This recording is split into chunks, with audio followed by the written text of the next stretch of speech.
Welcome to another Mindset Matters podcast, where today we're going to really dig deep into some of the beliefs in our childhood that we're really bad or just negative self-image, perhaps sometimes even caused by people who are supposed to be the most closest to us, like our parents. It's really sad that a lot of times we feel so unworthy of anything just because of the beliefs that we were told when we were kids, or even experiences that you may have had that just led you to feel that way. It's hard because I feel like most times, almost 90% of life's problems is caused by a low self-esteem, a low self-image, and because of that, it makes almost doing anything that much harder. And what a lot of times what the parents don't realize is just how damaging it can be if a child feels really bad about themselves. Like, a lot of times parents might just, for example, they might just want you to do better, but instead of saying like, oh, you could be doing better and stuff like that, say encouraging things, they might just focus on the negative. For example, like, oh, you're being this and that, you're so bad, or whatever, like you're being selfish, or all those things that just might make you feel like you're a crap person, rather than, oh, this is just a behavioral issue that I can improve on. Like, I've had a lot of those experiences in my past, and I don't blame my mum at all about this, but it's just difficult, I guess, like for her to know how to deal with my angry outburst when I was younger, because I came from my biological father's place after like 2.5 years living there, and it was really bad, but there was a custody battle. And after that, I moved to my mum's house, and what she noticed was that I had this really bad attitude. Like, when you live with someone who's really nasty for that long, you kind of pick up a lot of things that they do without even realizing. So around when I was 10 years old, I found that I was just really, really angry, and there are times where Mum would say like, oh, it's dinner time, come to eat. And I'd just be like, oh, what are you, like, no, just shut up or something, just really rude and really nasty. So what happened was, it went into this bad cycle of her getting really angry because I was like being rude, which is totally understandable, like anyone would be, right? But sometimes she got so angry at me that she would say something like, oh, you're just exactly like him, like you're being selfish just like him, like. I know she says it now. It's like, now I know she says it in a way that, like, if you don't change your attitude, you're going to end up like him. Is really what she's trying to say. But as a child, I heard that as, oh, I'm just like a shithead like him. So that's what I believed for a very long time. And because he was such a horrible person, I had this mindset that I must suck. And it also affected my, like, self-image, or like how I viewed my looks and how I viewed the way I sounded. It really affected almost every aspect of my life. So for a very, very long time, I had this image of myself that I was really ugly and horrible and whatever it was, like negative stuff. And a lot of times having that negative self-image also caused me to have more angry outbursts of situations. Like, it could cause a lot more jealousy. It could cause just a lot of problems that usually when someone has high self-esteem, they wouldn't experience, but someone who is insecure might experience. So a lot of times I find that the troubles can just be caused by those situations. And because my mum often didn't know how to react to me having those angry outbursts, and she would say that it would cause me to be in this like even angrier mood, and often the cycle would just be that I'm angry, so I'm doing all these crazy things, like I'm trying to like get a pen and start drawing about how much I hate everything. Like, that's literally something I did. And then like I would write on the piece of paper like die, or like just really nasty things, and she would just thankfully she didn't know what I was writing on the paper, because I wrote it in a way that nobody could read it. So it was like not a text that you would see very easily. But so I was writing that, and sometimes I'd mutter under my breath like, bitch. And then one time she did hear me, but it was really bad. So like it got so bad because she didn't realize, I really truly believe that she didn't realize like the mindset of a person in that situation, with like being abusive, like being with the abusive biological father who was just really, really nasty. Like, the idea of being compared to him or at all, like, is just like to me is like the worst insult. Like, you could say that I was fat or whatever, like nothing would compare to being said, like to someone saying, oh, you're like him. Like, to me, that is the ultimate insult back then. So whenever she said things like, oh, you're being selfish, because my mom always referred to him as selfish. So, like, I guess, like, I associate that word for being, like, absolutely horrible. But in reality, when you think about it, selfishness is something that we all have. It's not, like, a really bad word, but you associate it with something really bad because it's been compared to someone else that you find, like, absolutely horrible. So that's the problem that I've had with just dealing with that. And because of this awful low self-esteem, like, it has taken me a long time to even know that that was the cause to a lot of my problems and how I was able to overcome a lot of it. And I feel like it's a work in progress, that every single day is another day for me to do better and to try again and to learn more about myself, and maybe to even share what I've learned so that other people can benefit from it. That's what I really enjoy doing. And I don't think the way I did before, but one of the main things I feel like I've learned is, firstly, I feel like because I had that negative self experience, so sometimes when you're with abusive people, you kind of just in your head, you believe that you're bad because of that. And then having, like, it's almost like hearing what my mom said was like affirmation. It's like, oh, see, like, that's true. So that's together, those two things really can cause someone to hate themselves. And when they hate themselves, what ends up happening is that you can go to school or events or whatever, and, like, usually people would just be able to, like, really talk or, like, tell others about themselves or feel comfortable, like.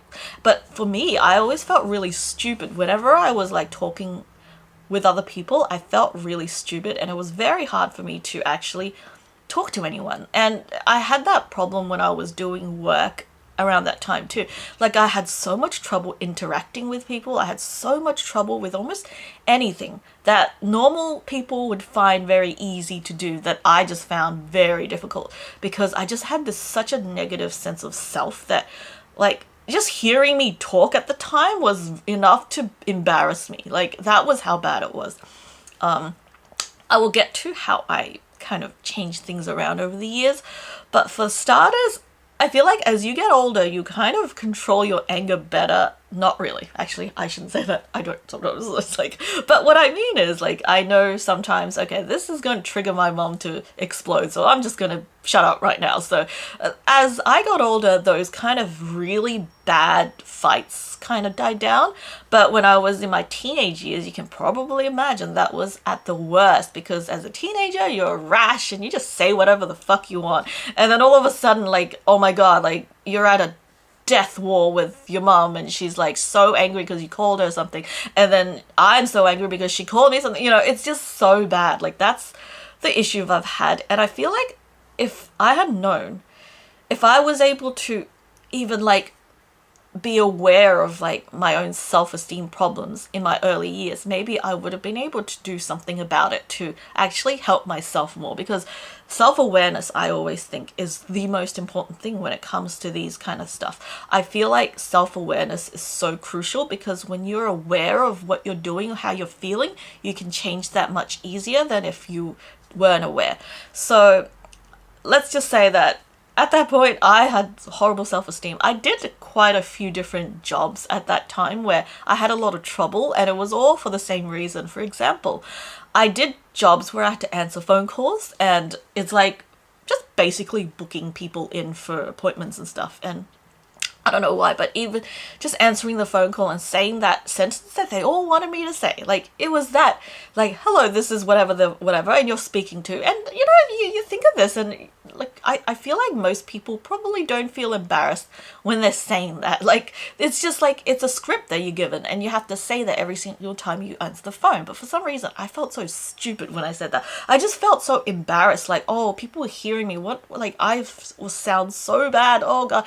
And that actually completely ruined the entire experience of answering the phone calls. Like, the phone calls wasn't where I had to call people up and ask them questions, because I had to do that too at one stage, and I quit that after, like, a very short time because I just couldn't handle it. But this one was where I answer phone calls, and besides the fact that I couldn't deal with angry people who called up, I just found it so hard to deal with I had to say my name and I had to say the sentence before that. So that was the first time I noticed. And the second time was when I had jobs of like doing after school care for like kids, because I originally was trying to do a teaching degree, believe it or not. Like I was thinking like, oh, that's good. And then I did it for 2.5 years and then I couldn't continue anymore because I just hated it so much. And I feel like a big part of why I hated it was also because I had to speak in front of other people. And that has always been something that I found very difficult to do, because in my mind, I find it very hard to speak in front of people. Like, it could be on the phone, it could be like teaching a class, it could be anything.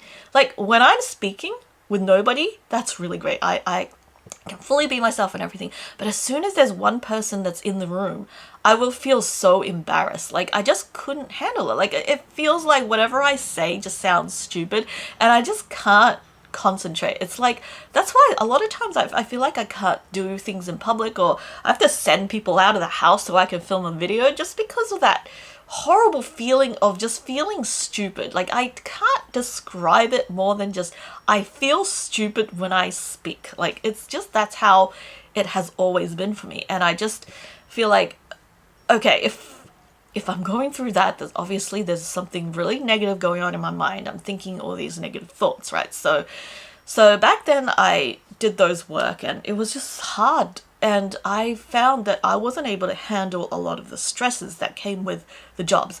And it's interesting because I had a friend at the time who, like, I thought we were really similar and stuff. And then later on, she worked for like a complaint department of a freaking company. I don't know how anyone could do that. I'm just like, oh my God, if I even did it for like one day, I think I would be dead at the end of the day. I just couldn't handle it. Like my anxiety could not handle people's anger or annoyance, even if it's not directed at me for some reason. When it's not directed at me, it's equally as bad. And what I noticed was not everyone actually thought the way I did. Like other people I'll speak to and they'll say, oh, but it's not directed at you. Why would it affect you? But it just does for me. I guess it's so the stresses from like an early age can sometimes develop into a thing where you just can't handle simple life stresses, that it just turns you completely off and you just feel like you need to hide or like not do it anymore. So that's what I've really struggled with. And the negative self-esteem thing lasted quite a lot of years. And what I found is even now, like certain events might trigger my outburst of anger, and then I just feel really bad or guilty about it for a longer period of time, where I'm like, oh, like, see, this is proof that I'm so whatever, like negative thoughts that you'd have. So nowadays it doesn't happen nearly as often, but also because I consume a lot of positive content, I try to consume as much positive self-development type of content as I can, because I do find that it helps a lot. Just hearing someone speak about why you should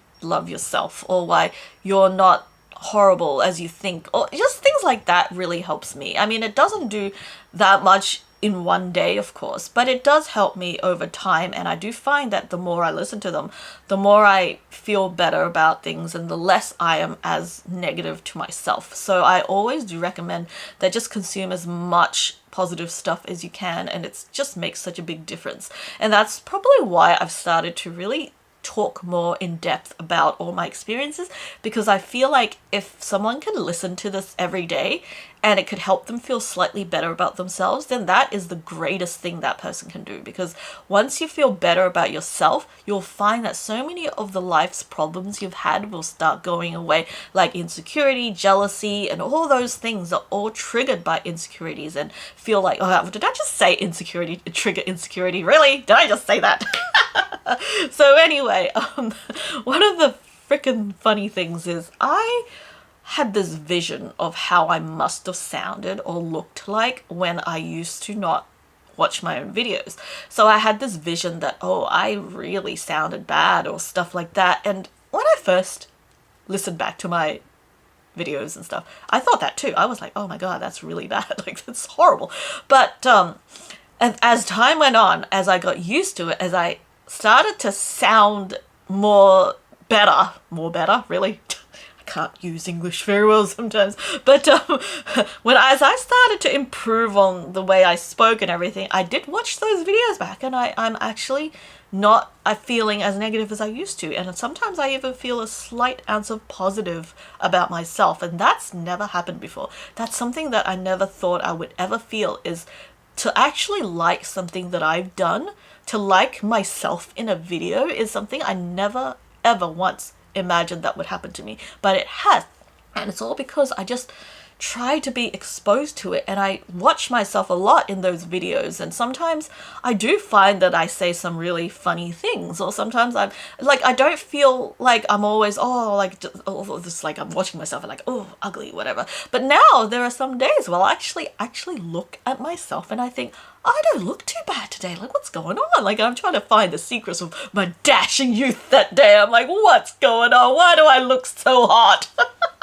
I know I sound so up myself when I say that, but it's true. There are some days when I'll look at my own videos and I'll be like, oh God, you ugly piece of shit. And then other days I'll be like, you're so hot today. What's the secret, girl? I'm sorry. Oh, yes, but those are the truth. That's just something that has happened to me since I started to film my videos, watch them back and edit and everything. There really, really, really is a life changer, because I find that it's also helping. It doesn't help as much as you want it to, but it does help a little. That I find when I'm speaking to people now, I'm no longer just thinking about how horrible I might be sounding. I'm actually thinking of the way I sound through the video, and I'm imagining that instead of what I used to imagine was this imaginary like look of how I sound, and often it's very negative. So now I'm actually picturing how I sound in the video, and I'm like, oh, not so bad. So I don't feel as insecure as I used to, and that's very important, because I feel like a lot of times we're always treating ourselves in this way that is like, it's just like, if we feel negative about ourselves, we're gonna like just treat ourselves negatively. Like, you'll just think everything negative, whether you see it or not. You can, like, if you don't even see a reason to, you'll still feel negative, just because that's the base, like your base stat. You know, your base stat is negative self. So that's just how things are going to be. But what I find very interesting is once you start to know yourself in a different way, your base stat kind of changes. Maybe sometimes just change a little to neutral. Sometimes it can change to sometimes positive. Sometimes it could just stay negative, but it changes often. And that's when you start to feel the difference. And it's actually really interesting, because now I find that if I'm meeting people, I'm not as nervous as I used to be, because, oh God, I used to feel so stupid when I meet people, that I always feel like, oh, they're so great, like I'm just not worthy to talk to them. It was just really, really bad. Like, I got to a point where I really just, especially if the person was someone I admired or loved or something like that, I would feel so embarrassed. There was a reason why I never, ever, ever revealed how I felt about a certain someone, because I felt so stupid doing that. I don't know, like, it was just revealing my feelings first for someone was absolutely impossible. And I think I spent the majority of my youth hiding if I liked anyone, hiding anything, any emotion, any, like, just feeling of gratitude. I hid it so well because I was afraid to reveal it, because I guess I feared what people would think. Maybe they think I'm stupid, or like they would laugh or something. And you know, the weirdest thing is, when you have some of these experiences, what your brain starts to do is dislike positive stuff too. Like, that's something I always found really weird, was that I couldn't handle compliments from my mum for a very long time. Even now it feels weird. If she starts talking about how nice I am, which she does sometimes, and it's really weird, I literally feel like I'm like can't handle it. Like, if she's saying like, oh, like, you're so kind-hearted, I'm like, no way! Ah! Like, I feel so weird. It's like, oh God, I can't handle it. My mental capacity is out. I'd rather that she stay neutral about me rather than positive. And that's so weird if you think about it. Like, why are we off positive reinforcement? Like, the brain is really that screwed up that even positive stuff is to you feels like wrong, because I feel like that could be similar to how a lot of Asian children find it hard to say I love you to their parents because it's just not a thing that happens. It's like same thing with like, because I was just not used to getting compliments, because a lot of times Asian parents do focus on negatives just because of the way they're raised. It's not really their fault, but the fact that things are so competitive in their childhood and life that they see like everything as, oh, you gotta just do better, you gotta do better, otherwise you'll be dead, otherwise you'll be starving or whatever. So to them it's like they're brought up to know that you just need to do better. They're never really praised or like focused on the positives, so that they grow up never knowing how to really just be encouraging. And that's what I feel like is I was very lucky, because from a very young age I was in an environment at school where I was encouraged, so I got to feel the difference, and that's how I realized what actually really helps. But for some people like my mum, she may not have ever had that encouragement in her life to realize that like what it can do for a person. So to her, like the only thing she's known is just to focus on the negative, to negatively reinforce someone to do the correct thing. So I feel like a lot of times I've been lucky to have been blessed by certain teachers or people who have really made a difference in my life, and because of that I've been able to see the difference or know how important it is to be encouraging. But unfortunately, as I said, that one thing I love is when Gary Vee says "fuck your grandmother" because your grandparents are the ones who screwed up your parents. It's so funny, and it's like you might love grandma because she gives you food and candy and all that, but your grandma for some reason screwed up your parents. That's so true. That I don't know. There's this. You know what? I actually think I know why grandparents like kind of like spoil their grandkids. I feel like one part of the reason could be maybe they feel a little guilt. I don't know, like it's so weird to think that my grandparents were exactly the same. They were really strict with my mom. Like they were really strict. They like, you know, but with me they were so nice. Like all they did was like give in to all my requests. They never yelled at me once. Like they were so nice. But with mum, they were like really, really strict. So I have no idea why that is. Like I really do want to know what's the logic behind the grandparents spoiling their grandkids but being so strict on their own kids. I guess they think that, oh, my kid can just be like you know, angry to them. I don't have to do the job. I don't know. What is it? Like, what is it about it? But anyway, it's so true that a lot of times I feel very compassionate for like when parents don't know how to speak to their kids, unless they're like abusive like my biological father. Then I don't feel sorry for those type of people at all. But for people who I know were trying to do like the right thing or trying to be loving but just didn't know, I kind of really understand that. But what I also want to do really is to raise more awareness about this negative self-esteem. And the one thing that helps me a lot is really to get to know myself. And how do you do that? Because you kind of don't know yourself. If you think about it, you're always looking at yourself like in a non-looking kind of way. Does that even make sense? So I'm looking at things, right? I can see what are around me, but I can't see myself, right? I can see myself through the viewfinder, that's all. But normally when I'm doing things, I can't see myself, and that's the problem, because if you can't see yourself, how are you going to ever know how you look? And believe me, when you look in the mirror for 2 seconds just to see how you look for the day, it's not going to do much, because you don't really see. You know what, one thing I like to prove at that point is like, imagine like you're trying to see yourself rolling your eyes in the mirror. You're never gonna actually see that ever. You'll never see you rolling like, you know, like that. What I mean is like that, you know, you're rolling your eyeballs around. You're never gonna see that, because the only time that you'll see what's in the mirror is when your eyeballs are still. So that's what I like to say, that you're going to never actually see how you really look in the mirror, because you'll only see certain like certain parts of it. So that's why I think it's so important to film a video of yourself and watch it often, because then you'll actually get to know really of how you sound. And that's very important, because you can't really love yourself if you don't even know what you look like or sound like. And you might think, oh, I know how I sound like or look like. I hear it all the time. I see myself. But it's different. Like, it's different when you actually really watch yourself in a longer video form than when you're just looking at the mirror or hearing your voice coming through your ears, because it's different. And I always think that it's weird, because when you hear your own voice through the video, it sounds very different from when you hear your voice through your ears, because you always sound worse in a recording than in real life, because I'm like, why the hell does my voice sound so squeaky and stupid whenever I listen to it in the beginning? But now I'm like, okay, that's also my voice. Oh yeah, that's fine. So I don't really have that like ugh anymore. But in the beginning, I used to cringe when I hear my voice because it's so different.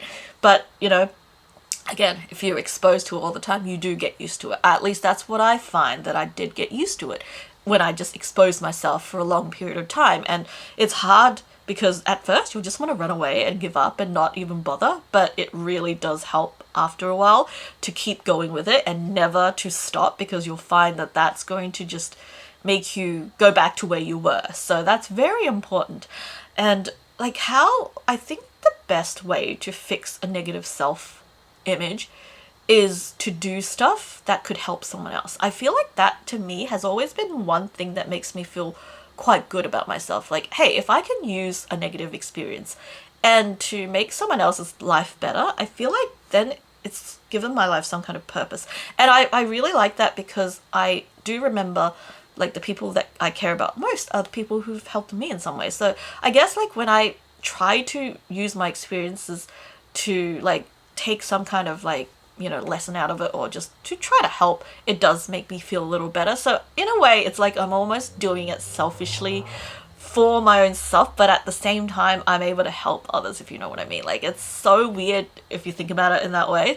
And yeah, it's funny, because I can use the word selfish on myself and it's not like an insult, but if my mum said that, then it's like the worst thing ever. Only because she described him in that way. And I think because, to me, the ultimate insult isn't so much of what words was used for me, or not for me, but used towards me. It was more like, just like, having anything to do with him, to me, is like the ultimate insult. So I just don't want to at all be associated with him. And that's probably why I had troubles with the way I look for so many years, because I do kind of look maybe like him sometimes. Like, it's the nose like really reminds me of his, and it just kind of really pisses me off when I see it. Then I just have to try to not look at, like, remember what he looks like, and just like see myself as a brand new person. That really helps. And honestly, I remember I was worried at first, like, what if I have a child that looked like him, and like, would I have trouble? I remember fearing that in the beginning, and I wrote a long post about it, and what people were saying was like, oh, you'll love that child no matter what. And they were right. Like, I love Lucas so freaking much, like, you can't even imagine. And there's never been a day that I would ever even associate anything to do with him with Lucas. So I just feel like you have to just kind of treat yourself almost like you would your child, because you'll find that you're usually very nurturing and loving towards your child in a way that you would never with other people. So that if you can treat yourself like you would your child, it would probably make a huge difference, because you'll find that you'll be so much kinder to yourselves. So I always like to say this, like, if you're treating yourself poorly, you have to kind of imagine yourself as, like, if you were, like, if, I know it sounds really weird when you say it, it's like, imagine you are your own child. Like, that's like, and would you still say the same kind of nasty things then? And most times we'll probably be like, no way, we just want to protect our child and everything. And that's how you should treat yourself. And that's like my favorite way of kind of getting out of the mindset that, oh, I'm worthless or something, is to kind of see myself from a different point of view. And I find that very useful, because I know how hard it is to kind of think positive about yourself when you just don't.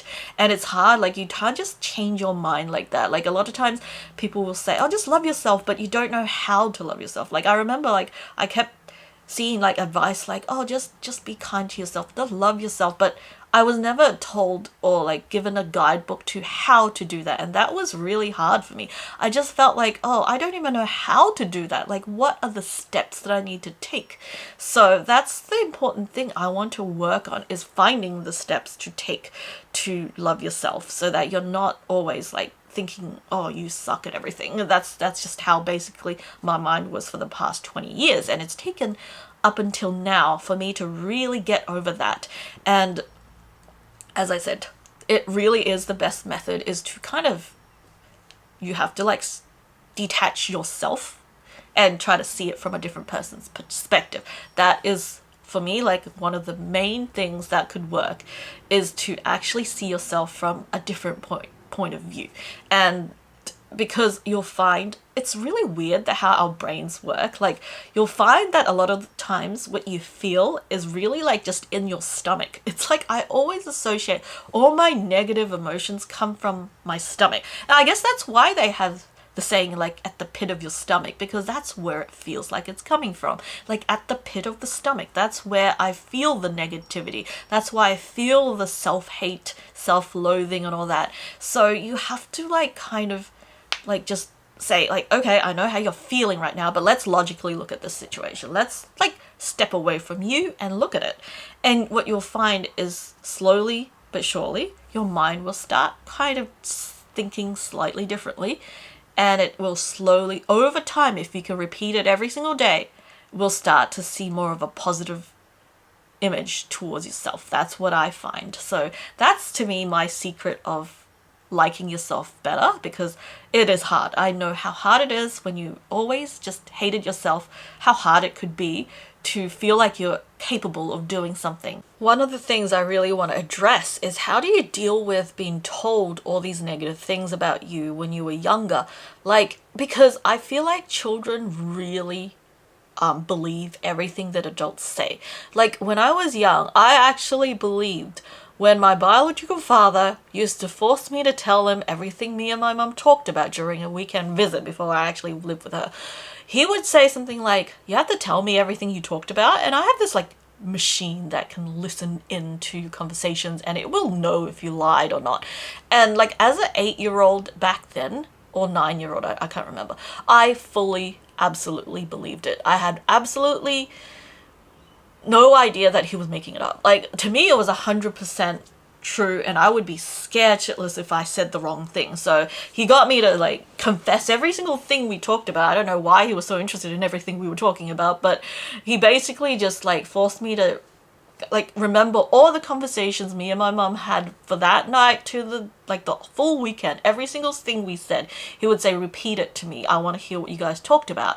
Like, was he like obsessed with whether we talked about him or something? I don't know. Like, I'm just trying to think about what, like, why he wanted to know everything. But he was saying stuff like, oh, I had this thing. And I remember he also said something like, when we were driving through these, like, I don't know if you've ever seen them, but there's some shops with like an animal statue on top. Like, sometimes a butcher could have like a cow on top or like something like that. He would say something like, all these animals are going to come to life after you go to sleep, and if you're bad, they're going to come and get you. Like, I remember hearing that, and I truly believed it for a long time. Even like when I was much older, I would look at these animals and still think that they would come to life. Like, that's how much we believe adults. It's that like the way we're programmed to, because our brains aren't developed that at the age. So a lot of times we'll take everything our parents said like it's like the rule of life. It's like 100% truth. But what we have to realize is that sometimes what they say are not true. And how do you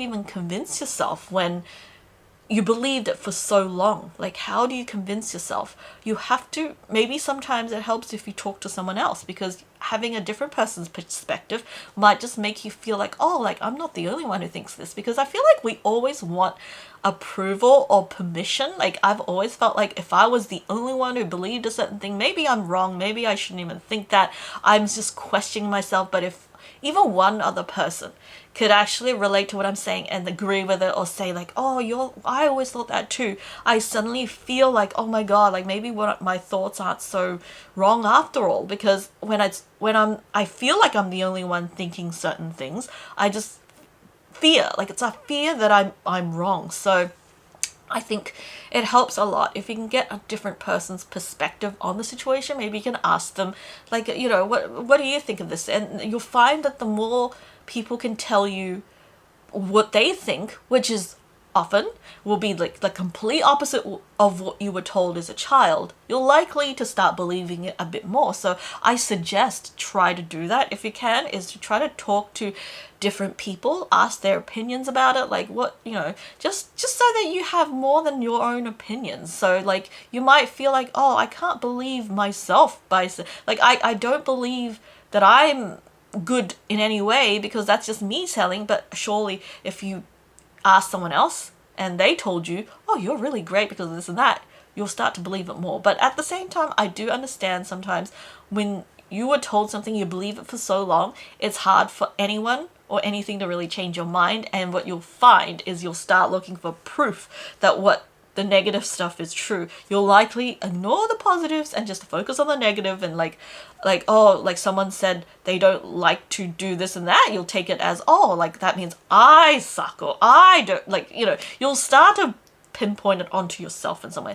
And that's a very, very scary thing that could go out of control. And I think that despite the fact that it's hard to stop yourself, and I understand it because I do that all the time, I have to be somewhat self-aware of it so we could actually talk about that. Like, oh, I noticed that that's a thing I do a lot. Why do I do that? It's probably because of those experiences. Oh, like what can we do about, kind of thing like that. I feel like that conversation is always a lot more productive than like, oh, you just hate me because I'm doing the, you know, those conversations never get anywhere because that's probably not how the other person feels. They don't really hate you. They just don't want to do whatever that you're wanting to do at the moment. And that's something that I always have to deal with. Yeah, always. So it's hard. But at the same time, I feel like self-awareness will really get you to places that you probably haven't been in a long time. If you could just realize, okay, I'm doing this again. We need to talk about it. We need to, just like what I said about jealousy the other day, like talking about the jealousy often is much better than, excuse me, I had one of those not prank calls, what am I thinking? You know those calls that they keep phoning you to buy their insurance or something and you don't know who it is, or like they're doing that now where they're calling and you don't even know who it is and you want to call back or something? Yeah, they're doing that. So anyway, where was I lost my thought again. Oh dear. But anyway, so for me, I always have to work very hard every day, even now, to kind of change that negative mindset to a positive. And the more I work on it, the better I actually... Okay. The more I work on it, the more I find that it gets easier as time goes. And a lot of times you'll find that it's really, really cool if you can just find some playlist and save it so that you can listen to it when you're just doing stuff. Sometimes you need reinforcement, and maybe like I haven't actually done this myself, but I think it would be really interesting. Like maybe you should play this while you're sleeping. Like, have you ever thought of that? Like play something positive while you're sleeping and let your subconscious deal with it. Like because I feel like a lot of times our negative self-beliefs comes from the subconscious anyway. It's like, may as well just talk to the higher mind directly. Like I actually haven't tried this myself, so I don't know if it would work, but it's just a random thought I have at the random time, like now while I'm filming a video. I'm like, wow, wouldn't that be a good thing to do? But that's not something I ever really tried yet. But yeah, I find that it's just so useful to listen to people who are positive. Like you want to cut as much negativity out as you can, and as you get older it will get easier because you'll find that the younger you are, the more you're like stuck in that situation with family members, it is much harder. But just know that as you get older, you'll have more freedom, you'll be able to get out of situations much more easily, and then you'll have a whole new life to try to so you'll have a whole new life and you don't have to worry so much about that situation. So that's what I truly recommend that you do, is to try to limit as much of the negative things as possible and be around positive people. Be around people who will make you feel good, because there are a lot of people, even myself, I used to do this, is really bad, that when you're in a really dark place, you just want to drag others down. I used to be like that. It's kind of scary when I think about it. Like, I used to, when I was in a dark place, I actually found joy in making others feel as miserable as I did. I don't like to admit it, and I hate that I was like that, but it's 100% true. I would be lying if I said I never, like, was nasty. I was very, very mean and nasty to people. I don't want to ever remember those moments. I don't want to ever think, oh God, I did that. Like, I want to forget, but I can't. And it's a very important life lesson, is that, you know, when you're in a very bad place, you'll likely want to drag others down to make you feel better. So you have to remember that for other people when you're dealing with that. So often you'll find that people will want to drag you down if they're feeling miserable. So that's a very important thing. And now that I'm in a very happy place, very, very good place, all I want to do is bring motivation to other people. You'll find that it's so true with that. Like, if someone's in a bad place, they're not going to have much nice things to say. That, especially if they just don't see any way out of it. And it really is so weird that, like, when we can look at other people's flaws and problems, it kind of makes us feel not as bad. That's just something that a lot of people do. And even now, sometimes I'll be in my head thinking things, but obviously wouldn't say it out loud. But still, like, you find yourself just really wanting to, like, know that you're not the only one that's got these problems. So yeah, anyway, so that's really, really just all I have to say today about that horrible negative self-image. I want everyone to really, really just be able to improve that and just feel like you're worthy of doing things, because life will be so much easier that way. And hopefully you have a really wonderful day, and please tell me your secret to how you overcome negative self-esteem and negative self-image, because it's very important for me to learn more from other people too. I'd love to know, like, what are your secrets to overcoming all these feelings? Please let me know.